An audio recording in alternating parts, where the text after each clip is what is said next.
بسم اللہ الرحمن الرحیم۔ درس حدیث صحیح مسلم شریف، حدیث نمبر 127۔ جب تک لوگ لا الہ الا اللہ محمد رسول اللہ نہ کہیں ان سے لڑنے کا حکم۔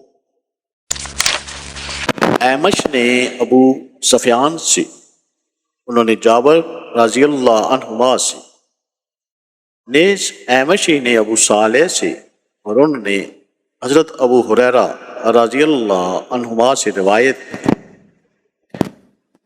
جابر اور ابو ہریرہ رضی اللہ عنہ دونوں نے کہا کہ رسول اللہ صلی اللہ علیہ وآلہ وسلم نے فرمایا، مجھے لوگوں سے دیا گیا ہے۔ سعید بن مسیب کی حدیث کی طرح جو انہوں نے ابو ہریرہ رضی اللہ عنہما سے روایت۔ اللہ تعالیٰ ہمیں احادیث سے مبارکہ پر عمل اور اس پیغام کو ہر انسان تک پہنچانے کا ذریعہ بنائے، آمین یا رب العالمین۔